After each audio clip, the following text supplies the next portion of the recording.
Modern society has convinced us that cleanliness has a specific smell, usually a synthetic ocean breeze or spring meadow concocted in a laboratory. But true historical sanitation is odorless, harsh, and entirely self-reliant. If you stripped away the supply chain today and lost access to the detergent aisle, your clothes would become a vector for disease within weeks, unless you understood the chemistry of our ancestors. We're looking at the Amish method not as a novelty, but as a blueprint for survival and historical understanding. Before we break down the chemistry of wood ash and the mechanics of non-electric agitation, take a moment to subscribe to the Farmer's Ledger right now, because, honestly, we document the skills that kept humanity alive for thousands of years before the invention of the microchip. The Amish do not rely on miracle powders to keep their work clothes pristine. They rely on a deep understanding of pH balances, soft water harvesting, and thermal disinfection. This is how you maintain sterilization without the industrial complex. The primary reason modern people fail at natural laundry is that they do not understand that soap is a chemical reaction, not a plant extract. The Amish and historical homesteaders produce their own cleaning agents through the process of saponification, which requires mixing a strong alkali with a fat. You can replicate this by collecting the white hardwood ash from your stove, which is rich in potassium carbonate. When you leach water through this ash, you create lye, a caustic substance that eats through organic matter. You would then mix this dangerous liquid with rendered animal fat, such as tallow from beef or lard from pigs, to create a crude but effective soap that physically tears grease molecules away from fabric fibers.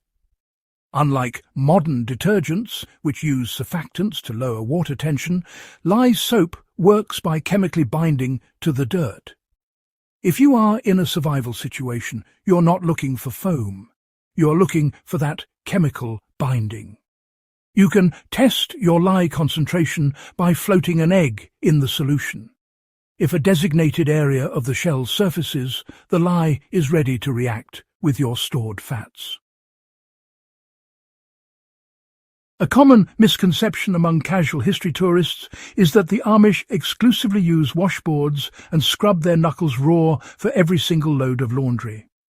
While the washboard is a vital tool for spot cleaning heavy grime, serious Amish laundry days utilize mechanical leverage powered by alternative energy sources. Many old-order communities retrofit classic Maytag wringer washers, removing the electric motor and replacing it with a small Honda gasoline engine, a pneumatic air motor, or a hydraulic system connected to a diesel generator. The lesson here, for the survivalist, is that technology is useful, but the power source is the weak link. You can build a system that utilizes a belt drive to agitate a tub of water, vastly increasing the efficiency of the soap moving through the fabric weave. The agitation is what forces the soap solution through the fibers to dislodge particulate matter.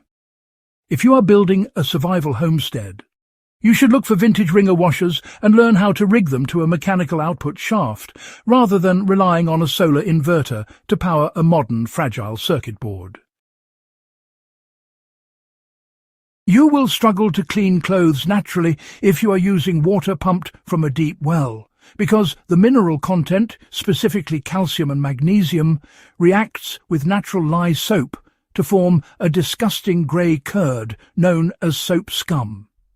The Amish circumvent this by prioritizing the collection of rainwater, which is naturally distilled and free of minerals. Large concrete cisterns or gravity-fed systems from barn roofs provide thousands of gallons of soft water that allows soap to lather instantly and rinse cleanly without leaving residue. If you attempt to wash clothes in a creek or well water using homemade soap, your clothes will turn grey and stiff. The practical application here is to set up a catchment system immediately. Even in a modern setting, adding borax or washing soda to your water can precipitate out the minerals, mimicking the soft water the Amish harvest from the sky. This chemical softening is mandatory if you want your clothes to actually be clean, rather than just coated in mineral deposits. The blinding white shirts you see hanging on Amish clotheslines are not the result of chlorine bleach, but rather the strategic use of ultraviolet radiation and thermal shock.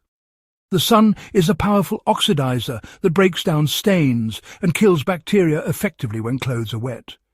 The Amish hang laundry even in freezing temperatures. The process of freeze-drying, where the water in the fabric freezes and then sublimates directly into gas, also helps to bleach and freshen the fabric. Furthermore, for heavily soiled items or diapers, the thermal shock of boiling water is utilized. Boiling laundry in a large copper boiler on a wood stove was the standard for centuries because 212 degrees Fahrenheit kills pathogens that cold water and soap might miss. To apply this, simply stop using your electric dryer. The UV rays from the sun will sanitize your sheets better than high heat in a dark drum ever could, and it preserves the lifespan of the fibers.